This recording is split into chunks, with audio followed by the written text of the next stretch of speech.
نحن نقص علیک، ہم بیان کرتے ہیں آپ پر احسن القصص، بہترین قصوں میں سے۔ احسن القصص، بہترین قصہ کیا ہوتا ہے؟ جس کے الفاظ بھی اچھے ہوں، جس کا سٹائل بھی اچھا ہو، جس میں بات انسان کی فطرت کے مطابق کی گئی ہو، انسان کے جذبات کا خیال بھی رکھا گیا ہو، پھر اسی طرح وہ انسان کے ایمان میں اضافے کا باعث بھی بنے، انسان کی روح کو سکون بھی پہنچائے۔ تو قصوں کے اندر ایسی خوبیاں جو انسانی قصے ہیں ان کے اندر نہیں پائی جاتی۔ یہ صرف اللہ سبحانہ تعالیٰ نے جو قصے بیان کیے ہیں نا، ان کے اندر ان تمام چیزوں کا خیال رکھا گیا ہے۔ آپ کوئی بھی ناول لے لیں جس کو آپ پڑھتے ہیں تو فکشن ہوتے ہیں، سچ پر مبنی نہیں ہوتے، اور پھر یہ ساری خوبیاں بھی ان کے اندر نہیں پائی جاتی۔ تو ہم لوگ ان قصوں کو تو پڑھتے ہیں جن کا حقیقت سے کوئی تعلق نہیں ہے، جو انسان کو اس دنیا سے کٹ آف کروا کر ایک الگ ہی دنیا میں لے جاتی ہے، اور انسان پھر اس قصے کہانی کا ایک کردار خود کو سمجھنے لگتا ہے، پھر اس کے ساتھ جیتا ہے اور اس کے ساتھ پھر مرتا ہے۔ اگر اچھا سین ہو، اچھی بات ہو تو بڑی خوشی کے ساتھ انجوائے کرتا ہے، اور جب اگر حالات تھوڑے برے آئے ہوں تو انسان کا اپنا موڈ بھی چینج ہو جاتا ہے، اور قصے انسان کو دنیا سے کسی دوسری وادی میں لے جاتے ہیں، اور انسان کو پتہ بھی ہوتا ہے کہ ان میں کوئی کسی قسم کی سچائی نہیں، پھر بھی اپنی لذت محسوس کرنے کے لیے، اور بہت سے ایسے لوگ بھی ہیں جو ایڈکٹ ہو جاتے ہیں ان کہانیوں میں، ان قصوں کے اندر، حالانکہ ان کے اندر کچھ بھی لرن کر، اور بعض اوقات یہی کہانیاں اور قصے جو جھوٹ پہ مبنی ہوتی ہیں ہمیں غلط رستے کی طرف لے جاتی ہیں۔ بعض ایسی بھی ہوتی ہیں کہ جو انسان کو کچھ نہ کچھ سکھاتی ہیں، لیکن ایسی بھی ہوتی ہیں جو انسان کا رستہ بدل دیتی ہے۔ اس لیے بجائے اس کے کہ ہم ان پر وقت ضائع کریں، کیوں نہ ہم بہترین قصوں کو سیکھیں جن کا قرآن میں ذکر ہوا، ان قصوں کو جس سے انسان کو سکھایا گیا، ان قصوں کو جس کو اللہ نے بیان کیا۔ کتنی خوبصورت بات ہوگی کہ ہم وہ ورڈز پڑھیں، وہ قصے پڑھیں، ان الفاظ کو محسوس کریں، ان پر ہاتھ لگائیں جو دنیا کے سب سے بڑی ہستی، بادشاہ، جس نے ہمیں پیدا کیا، اس نے نازل کیا، اس کی کتاب ہے۔ مصنف کون ہے؟ اللہ۔ تو سوچئے کیا کیا سیکھ سکتے ہیں، ہمارے لرننگ پوائنٹس کتنے زیادہ بڑھ سکتے ہیں۔ نحن نقص علیک احسن القصص، ہم بیان کرتے ہیں آپ پر بہترین قصوں میں سے۔ تو انشاءاللہ اس آیت سے کیا ہم لرن کرتے ہیں کہ ہم قرآن کے قصوں کو محبت کے ساتھ سیکھنے کی غرض سے ان کو پڑھنا چاہیے، تاکہ جو اللہ سبحانہ تعالیٰ تسلی ہمیں ان قصوں سے دیتے ہیں، ان چھوٹی چھوٹی کہانیوں سے کچھ ڈیٹیل میں بھی بیان کی گئی ہیں، اس بات کو سمجھ بھی سکے۔ اور پھر یہ بھی کہا جاتا ہے کہ پورا قرآن ہی احسن القصص ہے، لیکن سورۃ یوسف جو ہے ایک بہترین قصہ ہے۔ پورے کا پورا قرآن بہت خوبصورت ہے، اور اس خوبصورت قرآن میں خوبصورت واقعہ، خوبصورت قصہ سورۃ یوسف کا ہے، جس کو سیکھنے کا اللہ سبحانہ تعالیٰ نے ہمیں موقع دیا۔ بما اوحینا الیکا، اس وجہ سے کہ وہی کیا ہم نے آپ کی طرف، حاضل قرآن، یہ قرآن، وَإِن كُنْتَ، اور بے شک تھے آپ، من قبلہ، اس سے پہلے، لمن الغافلین، البتہ بے خبروں میں سے، یعنی آپ کو اس سے پہلے اس قصے کے بارے میں علم نہیں تھا۔ کیوں؟ کیونکہ یوسف علیہ السلام کا جو قصہ ہے وہ عربوں کا قصہ نہیں تھا، وہ بنی اسرائیل میں سے تھے، تو عربی جو تھے، جو عرب کے لوگ تھے، وہ اس کو نہیں جانتے تھے۔ ہاں، وہ باہر تجارت کرنے جاتے تو وہاں سے جب ان کا ایسے لوگوں کے ساتھ، بنی اسرائیل کے کچھ لوگوں کے ساتھ سامنا ہوتا تو وہاں سے قصہ یہ سن لیتے، اور پھر آ کر اللہ کے رسول سے مذاق کے طور پہ پوچھتے، تمسخر اڑاتے ہوئے، اچھا آپ تو بڑے سچے نبی بنتے ہیں، بتائیے آپ کو اس قصے کے بارے میں پتہ ہے؟ تو پھر اللہ تعالیٰ نے یہ نازل کیا، اور پھر فرمایا کہ یہ آپ کو ہم بیان کر رہے ہیں اس لیے کہ قرآن آپ کی طرف نازل کیا گیا ہے، اس سے پہلے آپ اس کے بارے میں نہیں جانتے تھے، آپ کو علم نہیں تھا، آپ اس کے بارے میں کسی قسم کی انفارمیشن آپ کے پاس نہیں تھی۔ یہ غیب کی خبریں ہیں جنہیں ہم آپ کی طرف وحی کرتے ہیں، نہ آپ اس سے پہلے جانتے تھے اور نہ ہی آپ کی قوم والے اس کی اصل حقیقت کو جانتے تھے۔ اس سے کی بات پتہ چلتی ہے کہ انبیاء کو انہی باتوں کا پتہ ہوتا ہے جو اللہ سبحانہ تعالیٰ ان کو بتاتے ہیں، اس کے علاوہ جو غیب کی خبریں ہیں وہ ان کو معلوم نہیں ہوتی، ان کے پاس اتنا ہی نالج ہوتا ہے جتنا اللہ نے ان کو دیا۔ وَإِن كُنتَ مِن قَبْلِهِ لَمِنَ الْغَافِلِينَ۔ تو آج ایک بہت خوبصورت تمہید تھی جس کو ہم نے سیکھا ہے، انشاءاللہ قصہ ہمارا کل سے شروع ہوگا۔ آج کے کیا لرننگ پوائنٹس ہیں؟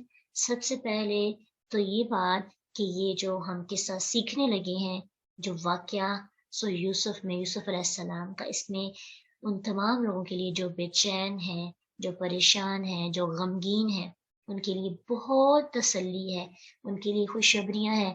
یقین کریں یہ پڑھنے کے بعد، تدبر کرنے کے بعد، سیکھنے کے بعد، تاکلون، اس لفظ پہ غور کرنا ہے، سیکھنے کے بعد ہم اپنے بے چین دلوں کو امید دے سکتے ہیں انشاءاللہ۔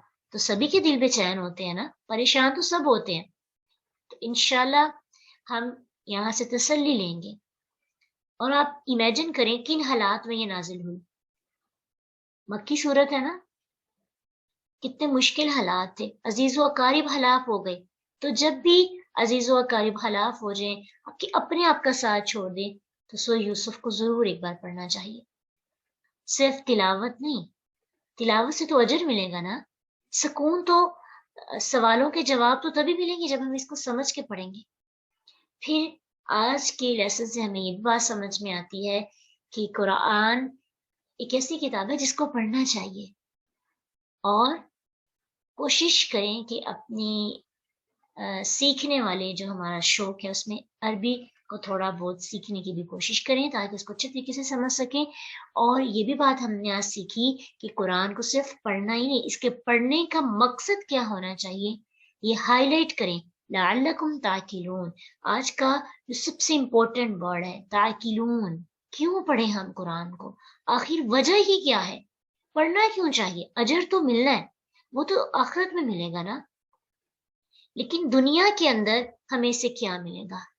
ہدایت، نور، برکتیں، رحمتیں کیسے ملیں گی؟ ریمائنڈر ہے ہمارا، یہ نصیحت ہے ہماری، یہ کیسے؟ جب ہم اس کو سمجھ کے پڑھیں گے۔ پھر آج کے اثر سے ہمیں یہ بھی بات سمجھ میں آئی کہ دنیا کے اندر بہت سے قصے پڑھے جاتے ہیں، لیکن بہترین قصے وہی ہیں جو اللہ نے بیان کیے، اور ہمیں ان کو پڑھنا چاہیے اور ان سے لرن کرنا چاہیے۔ قصے بہترین وہی ہوتے جس میں عبرت ہو، جس میں کچھ سکھانا مقصد ہو، صرف مذاق اس میں نہ ہو، صرف ہنسانا مقصد نہ ہو۔ احسن القصص کون سے ہوتے ہیں؟ بہترین قصے جس کے الفاظ بھی اچھے ہوں، جس کا انداز بھی اچھا ہو، جس میں عبرت ہو، لرننگ پوائنٹس ہوں، جس میں انسانی جذبات کا خیال بھی رکھا جائے، جسے ایمان میں اضافہ بھی ہو، خلاوت محسوس ہو، لذت محسوس ہو، انسان اس کو سیکھ کر بہت کچھ اپنے اندر تبدیل کر سکے۔ تو لرن کیا کیا کہ دنیا کے جھوٹے قصوں کو پڑھنے اور اس میں ایڈکٹ ہونے کی بجائے اگر انسان قرآن کے ساتھ جڑ جائے تو انسان بہت اپنا وقت بچا سکتا ہے، اور انسان جو خوابوں کی دنیا میں رہتا ہے اس سے باہر آ کر ایک حقیقی زندگی جیتا ہے۔ اور لڑکیاں خاص طور پہ زیادہ خوابوں کی دنیا میں رہتی ہیں، اور اس کی ایک بہت بڑی وجہ یہ بھی ہوتا ہے کہ جب ہم جھوٹے قصے، کہانیاں اور ناول پڑھتے ہیں تو پھر ہم سمجھتے ہیں کہ اصل زندگی بھی ایسی ہوتی ہے۔ تو اگر اصل زندگی کو پڑھنا ہے نا، اصل قصے پڑھنے ہیں، تو پھر قرآن کو ہی پڑھنا چاہیے، سیکھنا چاہیے۔ آج کی آیات سے یہ بھی ہم نے سیکھا کہ اللہ سبحانہ تعالیٰ نے کسی کو بھی غیب کے علم سے نہیں نوازا، اتنا علم عطا کیا ہے جتنا اللہ نے سکھایا ہے۔ تو اللہ سبحانہ تعالیٰ ہمیں سمجھنے کی اور قرآن کے ساتھ وقت گزارنے کی توفیق عطا کرے. کل انشاءاللہ اصل کہانی شروع کریں گے. وآخر دعوانا ان الحمد للہ رب العالمین. سبحانک اللہم وبحمدک نشہد ان لا الہ الا انت نستغفرک ونتوب الیک. السلام علیکم ورحمۃ اللہ وبرکاتہ. فإن مع العسر يسرا إن مع العسر يسرا فإذا فرغت فانصب وإلى ربك فارغب.